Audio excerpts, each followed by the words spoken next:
સીતારામ બધાને। આજે છે ગુરુવાર અને વાગી ગયા છે સાંજના 5। નવરી થઈ અને ઉપર આવી કામ કરવા, તો વિચાર્યું કે વિડીયો બનાવી લઉં અને પછી કામે વળગું। કામ તો જીવનની અંદર ખૂટવાના જ નથી, પણ આપણા વ્યવસાય પ્રત્યે પણ આપણે ધ્યાન આપવું પડે, એટલે વિચાર્યું કે પહેલાં વિડીયો બનાવું અને પછી કામ કરું।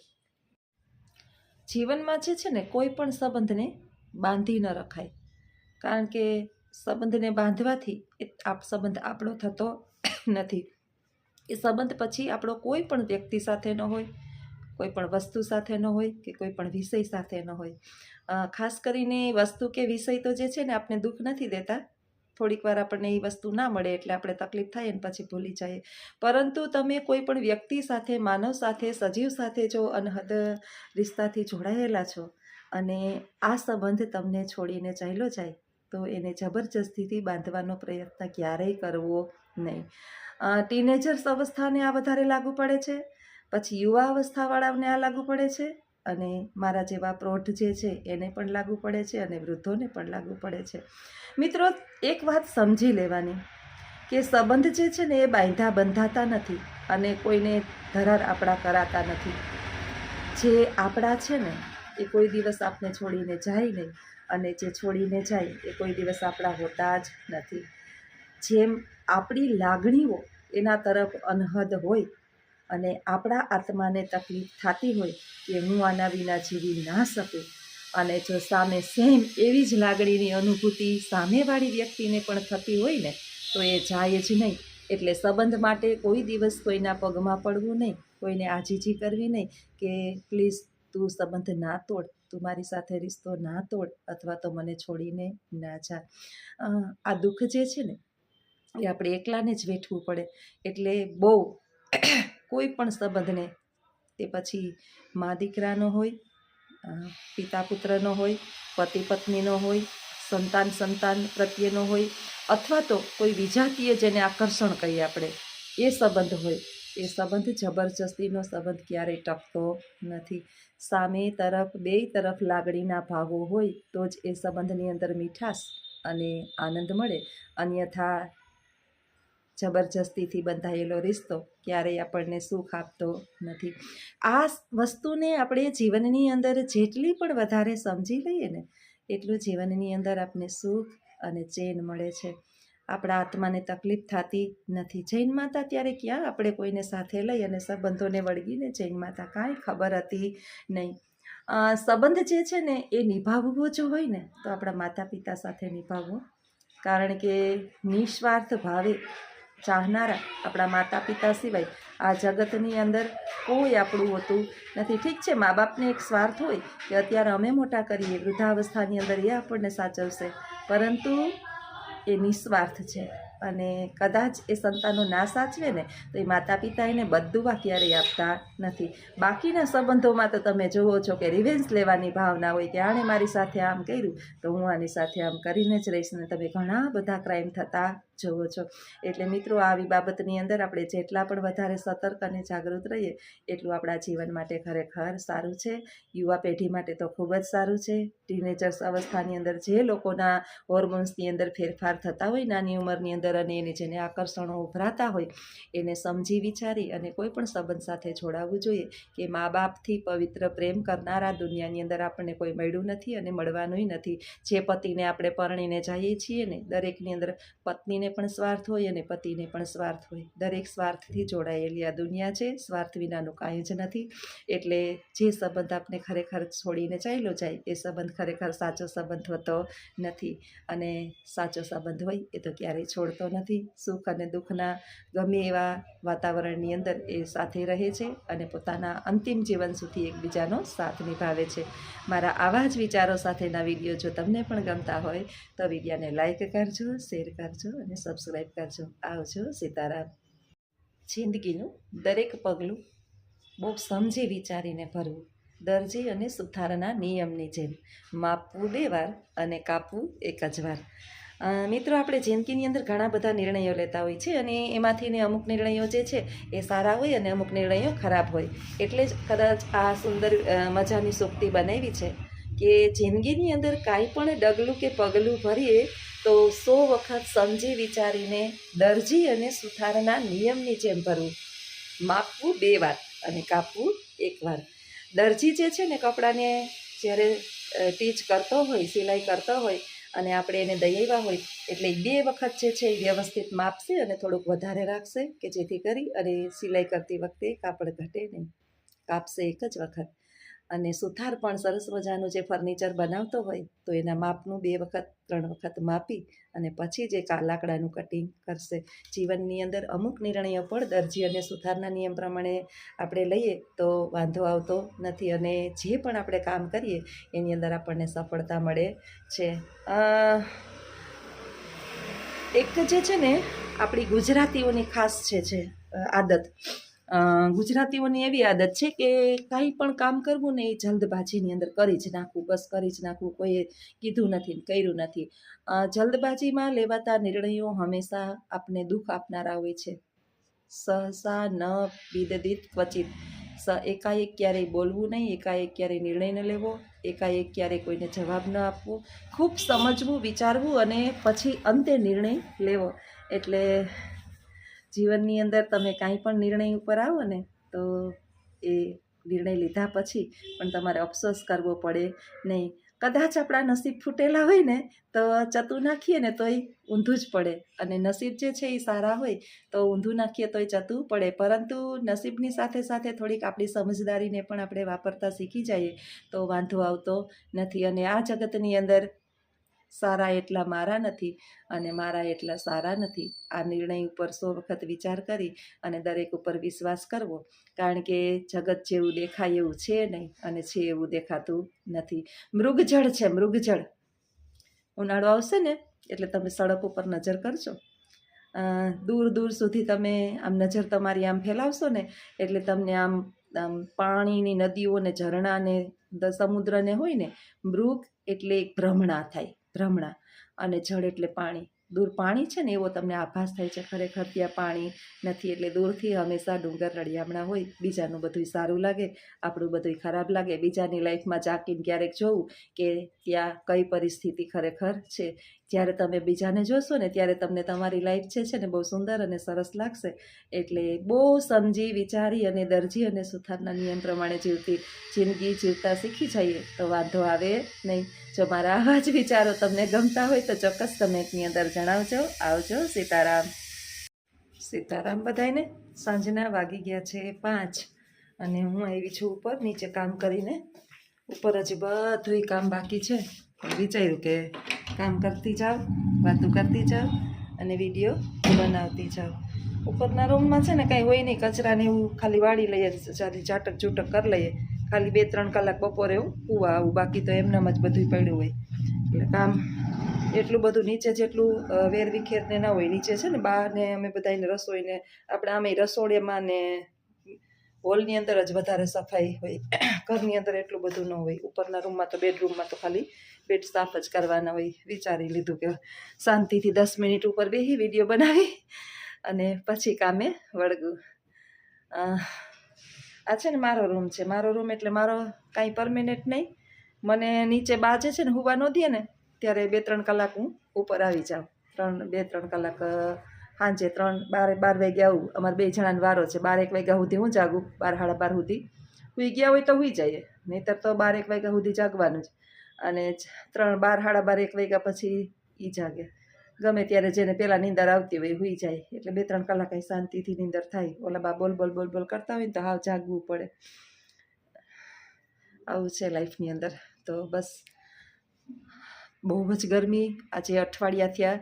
સવારમાં એકદમ ઝાકળ આવે. જો કે તમારે બધાને ખબર જ હશે, વાતાવરણ આસપાસ પોરબંદરની અંદર તો એવું વાતાવરણ છે કે સતત ઝાકળ આવે છે. સવારમાં જાણે વરસાદનો છાંટા નાખી ગયું એટલી ઝાકળ આવે અને પછી 10 થાય ને એટલે તડકો પડે. હજી તો મહા મહિનો છે, આ પહેલો દિવસ છે વદનો, ત્યાં તો આટલી બધી તાપ પડવા માંડ્યો છે. વિચારવાનું કે ઉનાળો કેમ નીકળશે.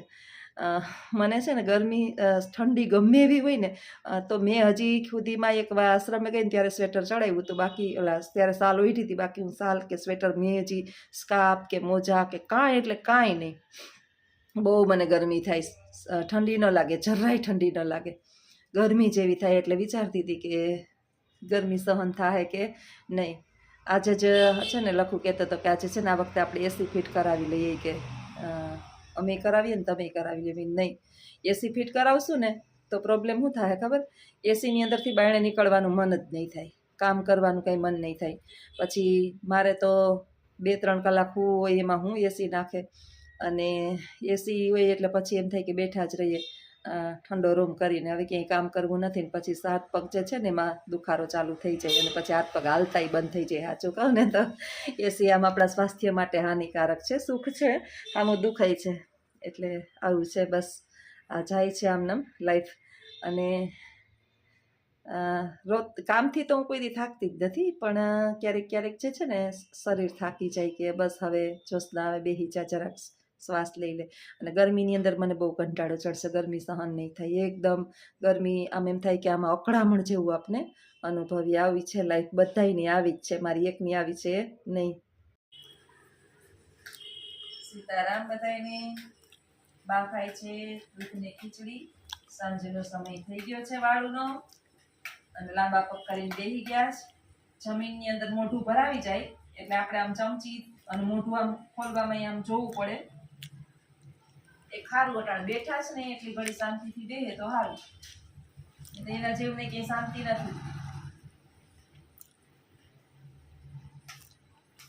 આ જીવને બેહાડવું ને શાંતિથી એટલે બહુ અઘરી બાબત છે. ઢહેડીને ડેલેથી જાડીએથી ડેલે એક જ કામ કર્યું અટાણ સુધી. ડેલો પાણી લઈ લે, ટાંકો ભર લે, આ કર નાખ, આ કર નાખ.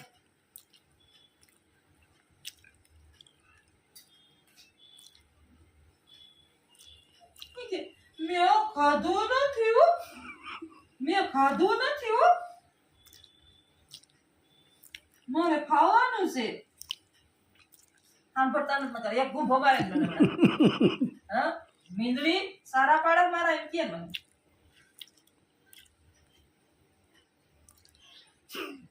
હવે ખાઈને હુઈ જવાનું છે.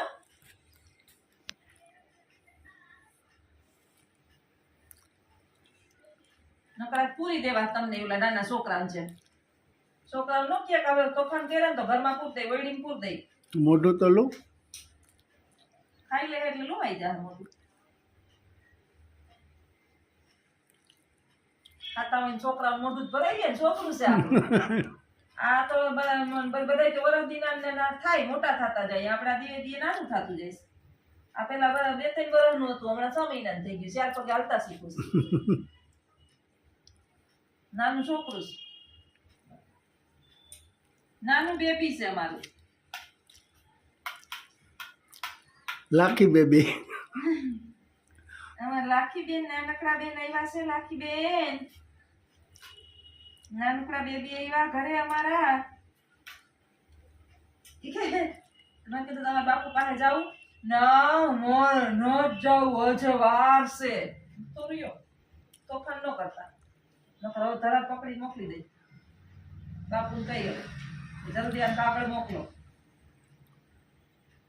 માંડણ બાપુ કાગળ મોકલે, તમે હવે આવો મારા રોટલા ભણવા.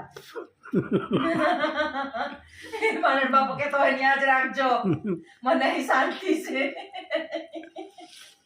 નહીં બા, એ તો અટાણે કેના ખોરિયામાં હે કેને ખબર છે. નહીં મારા બાપુ એમ કેતા હે ને ન્યા જ રાખો.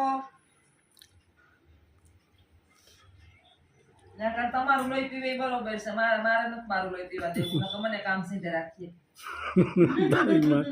તારી માને કેને મને હેરાન કરે.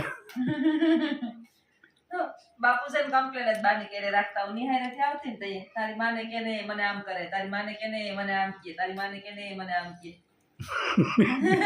છોકરા ક્યાં જાવું તો મઈ જાવું એ કે.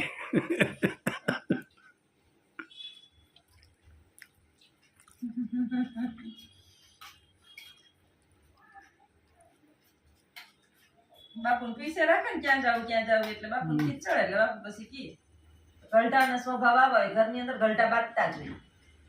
આપણે જે આમાં રોકાયેલા છે ને બાંધવાનો વાળો નતા. મગજ થઈ ગયા હોય તામસી. જરાક બા માથું ઊંચું રખાય, આમ મને દેખાવું તો જોઈએ ને મોટું.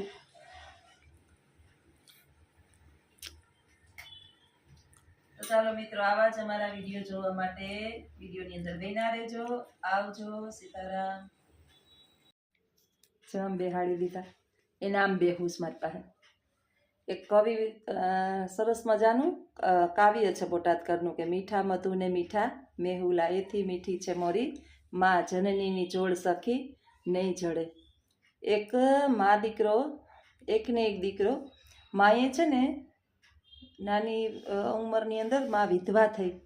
હવે આપણે લગભગ જોયું છે કે પતિ જે છે ને એ વિધુર થાય ને તો તરત જ જે છે ને એમ કહે કે છોકરાનું કોણ થાય ને મારી જિંદગીનું હું, એટલે એ તરત જ ઘર કરી લે બીજું. પણ માએ વિચાર્યું કે એનો પિતા તો મૃત્યુ પામ્યો, હવે હું એને મૂકી દઈશ તો મારા દીકરાનું કોણ, એટલે પોતાના દીકરા પાછળ એણે પોતાનો ભવ બાર્યો. દીકરાએ પિતાનું મોઢું નથી જોયું, બસ મા અને બાપ બે એના માટે એની મા જ હતી. કરતાં કરતાં મજૂરી કરી, જેના તેના કામ કરી, જેના તેના પાણી ભરી, કારણ કે પહેલાંના સમયમાં તો ગરીબાઈ બહુ હતી. અને દીકરાને મોટો કર્યો બહાર કમ્ફર્ટ થાય છે. અને પછી જે છે ને દીકરાને પરણાવ્યો ને પછી તમને ખબર છે કે દીકરાની જે છે ને વહુ આવે ને એટલે વહુને છે ને એની માં ગમે, દીકરાની માં ગમે નહીં. દરેક બાબતની અંદર જે છે ને આખો દિવસ કજિયા કંકાસ. છેલ્લે છોકરો માને બહુ પ્રેમ કરતો હોય, દીકરો તો પીડાણો કે હું કરું, એટલે અંદર અંદર મૂંઝાય છે. એટલે છોકરો જે છે ને એ પોતાનું બધુંય છોડી અને વિચારે છે કે નોખો થઈ જાવ એટલે મારી મા તો શાંતિથી જીવે, મારી વહુ જે છે ને એ મારી માને હક લેવા નથી દેતી. પોતાનું સંતાન એટલે હવે પરિવાર પોતાનું ન વિખાય, સેન્ડવિચ બન્યો હતો દીકરો. પણ માનું નામનું મકાન હતું અને થોડી ઘણી સોનું ને કંઈક હોય, ડોહલા હાચવીને બેઠા હોય. હવે માની જે છે ને એ પોતાની પત્નીનો જીવ જે છે ને એમાં હતો કે માને શું કરવું આ બધું, તારી માને કે આ બધું આપી દે, તો કે મારા કહેવા પ્રમાણે મારી માં બધું આપી દે. એટલે એણે એમ કીધું કે સાચું તો કે હા, તો તારી માં જો એવી કે સાચી હોય ને અને તને પ્રેમ કરતી હોય ને તો જા તારી માનું કાળજું કાઢીને લઈ આવ. દીકરો કે મારા માટે થઈને છે ને મારી માં મને કાળજું આપી દે, જા તારે પ્રયોગ કરવો હોય ને તો કે મને હમણાં હાલ મારા ભેરી. એટલે દીકરો એની મા પાસે જઈને કહે કે માં મારે તારું કાળજું જોઈએ છે. અરે દીકરા, માગ્યું ને મારું ખોખામાંથી મારા આ શરીર ખોખું થઈ ગયું છે, હવે એમાં કાળજું હોય તોય હું ને ન હોય તોય હું, મારું કાળજું તો તું છો, મારા કાળજાની મારે કાંઈ જરૂર નથી. એમ કરી અને દીકરો જે છે ને એની માને કાળજું કાઢીને આપી દે છે. જેવો એ પોતે ત્યાંથી હાલવા જાય છે ને એમાં એને ઠેસ લાગે છે ને દીકરો પડવા જાય છે ને તો એ જે કાળજા હારે ભટકાઈશ ને એના હાડકા હારે અસ્થિ હારે, તો એમાંથી પણ અવાજ આવે છે કે ખમા મારા પેટ તને ખમા. માં છે ને માં જગતની અંદર થાવી કઠણ છે. એટલે જેને આ વૃદ્ધો નડતા હોય, જેને ગમતા ન હોય, અમારા ઉપર આની આમ કર્યું હતું, અમારા ઉપર આની આમ કર્યું હતું, એને જે પણ કર્યું હોય ને પણ એના દીકરાને તેની સુખી રાખ્યો જ હોય. દીકરાને દુઃખ ન દીધું હોય, આપણે ન હોય ને તો અહીંયાના દીકરાને એને મોઢામાંથી કાઢીને કોરિયા દીધા હોય. આપણી માઈગ ન હોય ને કદાચ આપણી હા હોય તો આપણે ન લઈ શક્યા હોય, અને કદાચ આપણા સ્વભાવ મેચ ન થયા હોય, આપણે ઊંધા સ્વભાવના હોય, એ ઊંધા સ્વભાવના હોય, એક મા બાપના તો ન હોય, એટલે સ્વભાવ મેચ ન થયા હોય. બાકી તમે જેના ઘરમાં આવ્યા છે એના માટે તો એની માએ ઘણું બધું બલિદાન આપ્યું જ છે. એટલે આવું જગતની અંદર છે ભાઈ. માનો પ્રેમ તો પામવો બહુ મુશ્કેલ છે. માના પ્રેમને પામવા ઈશ્વર ધરા પર આવ્યો તો ભગવાન દ્વારકાધીશ જે લક્ષ્મીનારાયણ ભગવાન છે, ભગવાન વિષ્ણુ નારાયણ વારંવાર માના પ્રેમને પામવા માટે આ મૃત્યુલોક ઉપર અવતાર લે છે. એટલે માનો પ્રેમ તો જે નસીબદાર હોય ને એને મળે. અને આ દુનિયાની અંદર છે ને સૌથી નસીબદાર તો કહું ને, મારે ભલે નરક સાફ કરવું પડે છે પણ સૌથી નસીબદાર આવો પ્રેમ જે છે ને એને છોકરાઓને નથી મળ્યો. જો આ રીતે આ એક વહુના ખોળામાં આ રીતે માં હુવે, તમે ક્યાંય આ દ્રશ્ય જોવું હોય તો તમારે જોજો, ક્યાંય મેં નથી જોયું આવું લાડ, એને આવો લાડ આવું પ્રેમ ઉભરાતો હોય છે ને, જ્યાં બેઠી હોય ત્યાં મને આમ કરીને બેસી જાય. એટલે આ જગતમાં બહુ અઘરું છે, મુશ્કેલ છે, પણ તમે આ દ્રશ્ય જુઓ ને એટલે તમારો બધો મારો થાક ઘણીવાર ઉતરી જાય. અને મને રોવું આવતું હોય ને તો એ રોવું આવશે. રોવું એમ નથી આવતું કે હું થાકી જાઉં છું, હારી જાઉં છું, પણ મને એવું રોવું આવે કે બિચારાએ જીવનની અંદર સુખ તો જોયું નહોતું, ઢહેડા જ કર્યા, અને ભગવાન હવે આને છેલ્લે આ દિવસ શું કામ દેખાડે છે. બાકી મારે તો દિનચર્યા આપણા કર્મની અંદર જે લખેલું હોય ને એમાં બહારનો કંઈ અપરાધ નથી, એ મારા કર્મ છે કે મારે નરક સાફ કરવું પડે, બહારના કંઈ કર્મ જ ન હોય. આવી જિંદગી છે ભાઈ. એટલે માને ભૂલથી કંઈ આપણાથી માને દુઃખ દેવાઈ જાય તો 100 વખત વિચારવું કે આપણા કારણે આપણી મા હેરાન ના થાય, દુઃખી ના થાય, પછી પસ્તાવો થાય અને પછી બ્રાહ્મણો પાસે, ભુવા પાસે જોવરાવા જઈએ કે ભાઈ અમને હું સમસ્યા છે. કાંઈ સમસ્યા નથી, માનું પેટ ઠારો, અચાનક ઈશ્વર ચમત્કાર કરશે. માતાજીની છબી સામે આપણે પ્રાર્થના કરીએ છીએ, આ જીવતી છબીને ક્યારેક નમી લેજો.